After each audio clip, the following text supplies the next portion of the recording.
খড়গপুরে আজ আমাদের দ্বিতীয় দিন। আমি আর আমার বন্ধু প্রসেনজিৎ একটাই রুম দুজনে শেয়ার করে থাকছি, কারণ দুজনেরই একা থাকতে পছন্দ হয় না। আর আমরা একে অপরকে প্রায় 9 বছরের বেশি সময় ধরে চিনি, তাই আর রুম শেয়ার করতে সমস্যা হয়নি। এই যে সারি সারি রুমগুলো দেখা যাচ্ছে, এদের মধ্যে ওপরের তলায় একটা রুম আমাদের। আগের দিন ঠিক করেছিলাম খড়গপুরে থাকাকালীন এই 30 দিন দুই বন্ধু মিলে আবার এক্সারসাইজ শুরু করব, তাই দুজনেই বেরিয়ে পড়লাম। ট্রেনিং সেন্টারের এই হলো মেন গেট।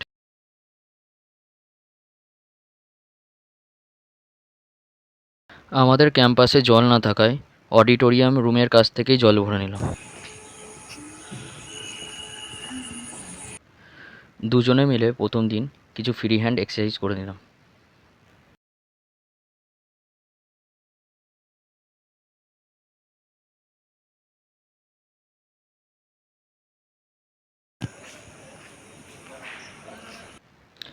অতপর রুমে কিছুক্ষণ রেস্ট নিয়ে ডাইনিং হলের কাছে গিয়ে সকালের চা খেয়ে নিলাম। সাধারণত আমি চা খাই না, কিন্তু আজ ট্রাই করলাম। ট্রাই করে ভালোই লাগলো। ঠিক করলাম মাঝে সাঝে খাওয়াই যেতে পারে। तो बेंगोली आता है ना, बोलेंगे तो ना ना ओ चा क्या है? हाँ। ठीक है, चाय एक अनुभूति। আমাদের এক হিন্দিভাষী কলিগকে বোঝাচ্ছিলাম চায়ের কাপে লেখা বাংলা অর্থের মানে। মানে ए चा है। अच्छा, चा का डेफिनेशन। चाय क्या है? हाँ। तो चाय अनुभूति है। हाँ, उसके बाद क्या लिखा है? देखिए हम बोलते हैं उन्हें, उसके बाद है माने मजा में चा, अच्छा। आनंद जो आनंद आनंद में चा, में चा, हाँ। कष्टो चा, हाँ। कष्टे चा, वाला चा, हाँ। रागे रागे चा, रागे चा, गुस्सा में, रागे चा, हाँ। चा। फिर काम में चा, हाँ? फिर टेंशन टेंशन में, जब टेंशन होता है ना आदमी का, लिखा क्या है वैसे ये? टेंशन टेंशन टेंशन टेंशन ही लिखा है। हाँ। अच्छा हाँ, टेंशन में चा। हाँ। और नीचे क्या लिखा है?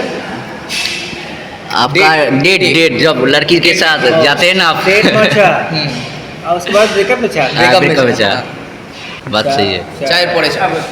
সকালে হয়েছিল পোহা, সাথে ছিল ছোলার স্যুপ। পাতোরা শেষ করে রেডি হয়ে অডিটোরিয়ামের দিকে যাত্রা শুরু করলাম। আমরা যখন পৌঁছালাম তখন অডিটোরিয়াম ফাঁকা, তেমন কেউ আসেনি। ক্লাস চলাকালীন ক্লাস টিচার জানালেন আগের দিন আমরা লাইটের জন্য যে কমপ্লেনটা দিয়েছিলাম তার জন্য দাদা এসেছে লাইট সারাতে। লাইট সারানো হলে দুপুরের খাবারটা খেয়ে নিলাম।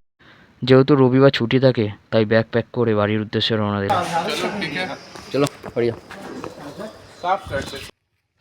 প্রথমে হোস্টেলের সামনে থেকে টোটো ধরে খড়গপুরের স্টেশনে পৌঁছালাম। খড়গপুর স্টেশন থেকে এক্সপ্রেস ধরে হাওড়া আসবো ভেবেছিলাম, কিন্তু 2 ঘন্টা পর এক্সপ্রেস আছে জানতে পেরে মেদিনীপুর হাওড়া লোকাল ধরে নিজেদের বাড়ির উদ্দেশ্যে রওনা দিলাম। এই ছিল দ্বিতীয় দিনের অভিজ্ঞতা।